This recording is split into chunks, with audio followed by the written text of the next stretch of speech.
What's going on, everybody? Today we're going to be doing a Batman movie tier list, live action. So yesterday I did a Batman actor tier list, and I wanted to do a movie tier list today because I feel like I have a lot of hot takes that I want to talk about. So today we're going to be doing the Batman movies, starting with Batman. This is with Michael Keaton, the first one with Michael Keaton. I think this is an A tier movie. I love Michael Keaton's Batman. His suit is great. He does a great performance as Batman. His voice is good. And as Bruce Wayne, he's good. The movie is entertaining. The only, goofy thing about the movie, I think, is the cowl that Keaton wears. Because, he can't move his head in it. So he has to turn his whole body to look around. And that's funny. But it's a very dark tone movie. Batman is elusive in it, which is good. We love elusive Batman. And the Joker was good until Heath Ledger performed as Joker. Now, every other Joker ever is like, oh. Still a good Joker, though. But Heath just outdid everybody. Man, the Batman 2. I'm assuming the Joker is going to be in it because of the post-credit scene in the first one. Let's hope the Batman 2 has a great Joker. But it's going to be hard to beat Heath Ledger. This movie, like I said, great introduction to the modern films, I'd say. Definitely a large switch from the previous films. It got a lot darker, and it made Batman a lot darker, which I think is good, because Batman needs to be dark. We've got Batman 2 with Keaton. I put this in A tier as well. This movie is good. Batman Returns is good. I like the Black Cat in it. I think it's a little bit worse than the first one, but it's very entertaining for me. I always love Keaton, and the suit in this one, I think it might be even better than the first suit. I don't know. I'd have to rewatch it. But, entertaining movie. I think it's definitely closer to a B tier than it is to S tier. But, I think it's good. But what I find interesting is, the first two movies have Michael Keaton, so I was assuming the rest of them would have Michael Keaton too. But, in the rest of the continuity, they switched the actors up. And I'm like, oh, that's interesting. So, I went into Batman Forever, not knowing what to expect. And I got S tier movie. This is amazing. So, it brings back sort of the fantastical vibe of the original Batman movies and comics. So, we all know that the original Batman comics definitely have a very comical vibe to them. I mean, they're comics. But Batman definitely was always a little bit darker than the other ones. But this movie mixes fantastical and serious very well. Yesterday, I did the video on the Batman actors tier list, and I had a comment that said that, and I totally agree. The commenter said, like I just said, that the movie with Val Kilmer in it here, Batman Forever, mixes serious and fantastical, something we kind of don't really get anymore. And while I like the really serious Batman movies, I think this movie's great. We had Jim Carrey as the Riddler. Of course, the Riddler is supposed to be a eccentric, crazy guy. And what better man to get than Jim Carrey? I mean, he did a great job. And there are a lot of... The movie's still dark-toned. I mean, you look at the scenery and the imagery, and it's like, oh, this is still dark Batman. And Val Kilmer is one of the best Batmans we've ever had in live action. He's very close to the GOAT, but you'll see who the GOAT is. Man, his Bruce Wayne definitely tied with Christian Bale for the best Bruce Wayne. I'll talk about that more in a little bit. But, man, I love his Bruce Wayne. I want to see more. And I really wish that he got more. Because Val Kilmer's performance was amazing. His suit was fantastic. The sonar suit at the end of the movie, it's alright. It's not bad. Still good. But his main suit is great. And his overall look, voice, and performance as Batman, I can't get over it. It's amazing. It's fantastic. Then you got Two-Face in there as well. So you got Two-Face and the Riddler in one movie. And they make a good team. So movie-wise, amazing. Batman-wise, incredible. I love this movie so much. It's the most rewatchable one in my opinion. Next up we got we got Batman and Robin. Now, D tier. This movie, I think it had a good premise, but it wasn't what it needed to be. Of course, we have George Clooney as Batman. They recast Val. That was already a why. I think George Clooney is good. He's a good actor.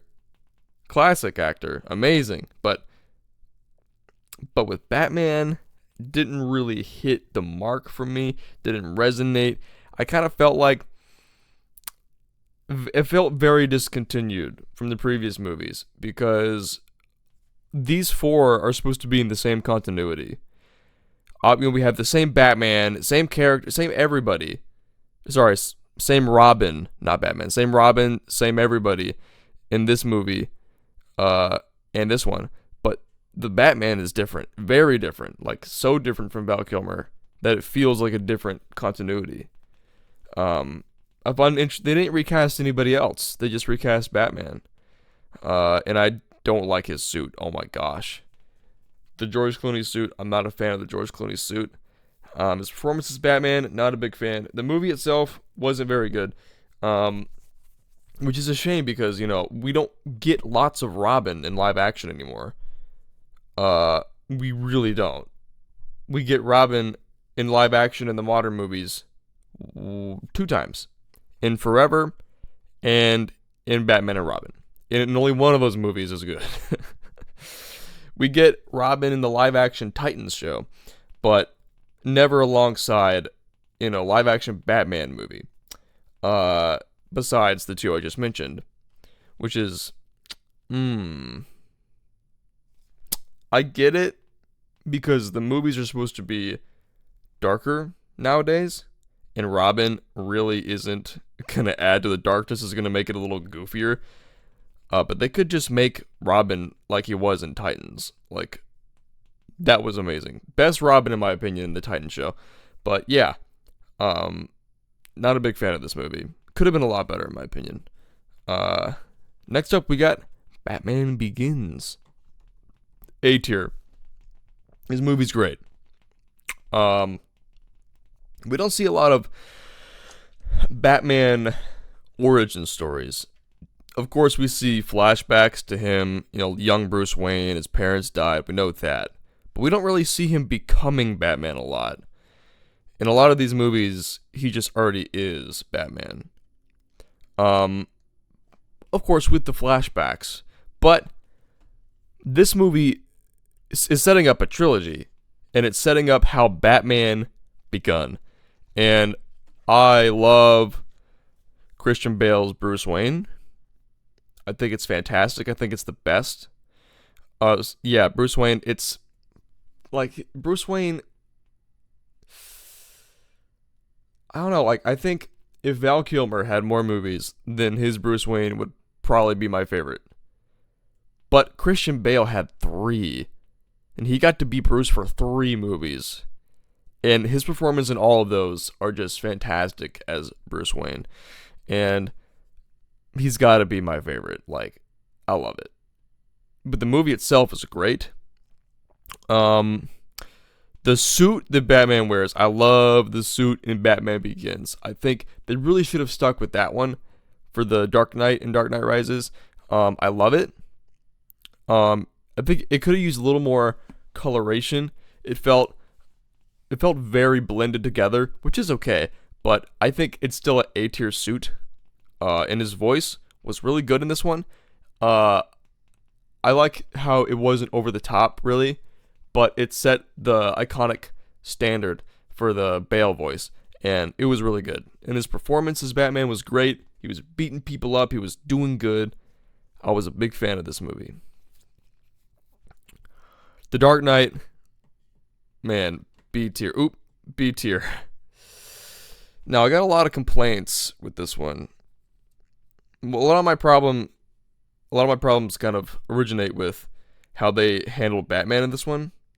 Not a big fan of the costume. To me, it feels very over designed, very over over detailed. A lot of unnecessary details that kind of take away from the mysterious aspect of a Batman. I feel like his suits are supposed to be a little bit more simplistic. Um, I like I like his performance physically as Batman. He's very intense, very strong.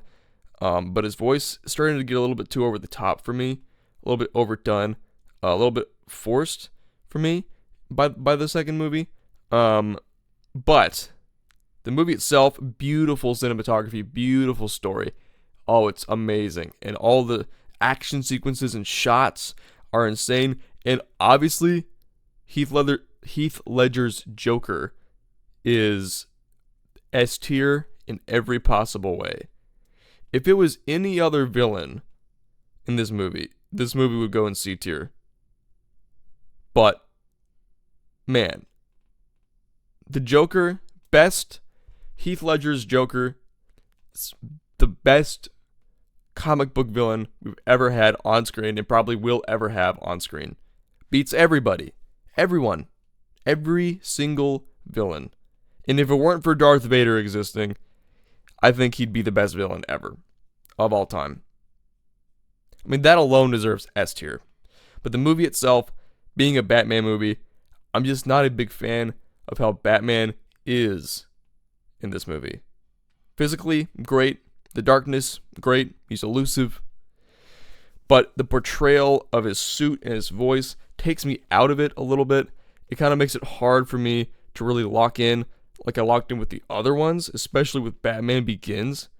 And I don't know, it's just hard for me to really enjoy the Batman as much as the other ones. Because the Batman that we see in this one definitely is a little bit less intriguing than in Batman Begins. But Heath Ledger's Joker was just unbelievable. I mean, I want to put it in S tier because of that so bad, but movie-wise, I got to put it in B tier. That's one of my hottest takes for sure. And then we got The Dark Knight Rises. I thought Bruce Wayne in this, so good, but we barely really see Batman in the movie. I feel like the movie's like 2 hours and a half, I think. And we don't see him a lot. The bat suit's the same as the previous movie, and the voice is even more intense than before. And while the voice is iconic for sure, it's just a little bit forced. I don't know. I get why he does it in universe, obviously to disguise himself, to seem more intimidating. Obviously, his performance, yet again, he's good. Of course, we all know. He's physically great, punching the baddies, doing all kinds of things, and he's really good. I thought Bane was good. Definitely didn't resonate with Bane as much as Joker. And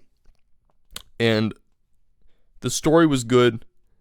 I think I definitely like The Dark Knight a little bit better, mainly because of Joker. I mean, Joker was great. And the movie overall was good. Definitely a lot weaker than Dark Knight. And that's purely because of the Joker. I liked the Black Cat in The Dark Knight Rises, though. I thought it was good. What else do I got? Oh, I feel like these movies are definitely, it's a good trilogy for sure, but the one I rewatched the least, I feel like there are definitely other ones that I want to see more. And that being The Batman is the GOAT of every Batman movie. It's insanely good. First of all, Robert Pattinson's Batman, best Batman. I mean, his Batman is amazing. His suit is great. His physical performance is great. I love his voice. I would have liked if his voice was a little bit louder at sometimes. I felt like he was whispering a little bit at sometimes. But overall, his voice, I love it. It's really interesting. His portrayal of Batman was fantastic. And the cinematography, every shot was beautiful. It blows every other movie out of the water. Because every shot of Batman in this movie could be a poster. Every single frame. Every frame. It's beautiful. Beautiful. It's a very grounded movie. No powers, no fantastical elements. A lot of what happened in this movie could happen in real life. There are a few things that couldn't, of course. Movie logic, there's always going to be stuff in movies that can't happen or will very rarely happen. But overall, it's very grounded on Earth, on the planet. All the characters were great, casting was great. Black Cat, interesting Black Cat, very grounded Black Cat. Her costume was very realistic. Of course, the Black Cat that we see in other movies definitely has a more comical costume, but that makes sense because these movies were supposed to be a little bit more comical. Not in like funny comical, but comic booky, if you know what I mean. A lot of these movies are comic booky while still serious, like, of course, Batman Forever. The Christian Bale trilogy definitely brings it to an even seriouser tone than before, while still including a little bit of comic accurate stuff. But in the Batman, everything is so grounded, and I like that. I think it's a great interpretation of Batman in the modern day, because there's nothing fantastical about it. It's dark, it's grueling, it's brutal, it's life. It could happen. He's amazing, Robert Pattinson is, but I think his Bruce Wayne, definitely the weakest part of the movie for me. His Bruce Wayne is a reclusive, non-social, which obviously we see this happen before. We've seen a reclusive Bruce Wayne before, but I like a Bruce Wayne that kind of puts on the playboy billionaire type of attitude, but he's really faking it. We see him alone with Alfred, and that's not at all how he acts, but he goes out and parties and acts like he's social. He is a billionaire, and he acts like it, and he dresses like it, and he tries to make people believe that this is how he acts, but in reality, he's really struggling, and he's really not that type of guy. And I like that for Bruce Wayne because it shows his conflict, it shows his emotion. He's trying to hide it from others, he's trying to hide the pain, and that's Bruce Wayne to me. In this movie, Bruce Wayne, I don't think he smiles one time. I don't think he smiles at all. He's not really putting on his fancy billionaire personality. He's just depressed, which makes sense because that's Bruce Wayne. But I would have loved to see him kind of go out and act more like he did in the other movies, because the contrast between Batman and fancy playboy billionaire Bruce Wayne, the contrast is great because we see two very different characters here. They're the same guy, the same person, and the contrast is great. It's Bruce fighting, coping, using Batman as a way to cope. And Bruce Wayne in this movie just really feels like Batman without the mask. I mean, you can still feel it's Batman, but he never smiles once, and I get it. It's a very grounded movie. Bruce Wayne's, he's struggling a lot in this movie, which makes sense why he's always like that. And he starts being reclusive, and his one public appearance gets everybody like shouting. They're like, "Oh my gosh, Bruce Wayne, it's him!" And it's the Batman, because of how dark it is. It's very, it's a very heavy watch, I'd say. It's heavy. It's hard to see Bruce, not even fake a smile. He just never smiled at all. It's a very heavy watch, but because of that, it creates an amazing movie. A fantastic movie, and I get why they did Bruce Wayne the way they did. It just definitely feels a lot less like Bruce Wayne than the other ones. But very small complaint because it's a very grounded movie and it's supposed to be, and it does the job great. And it's definitely my favorite Batman movie. The one I rewatched the most though is definitely going to be Batman Forever. I mean, a beautiful movie. But yeah, that's what I think. They also didn't include the Justice League or Batman versus Superman, which is interesting. So we're doing only Batman movies. So not Batman movies, or not movies that Batman appears in. But if the DCEU movies were on here, I'd put Justice League in C and Batman and Superman in C. But yeah, that's it. That's what I think. And I have a lot of hot takes, a lot of interesting opinions. But let me know what you think. This is what I think. It's what personally resonates with me. And I'll see you guys next time.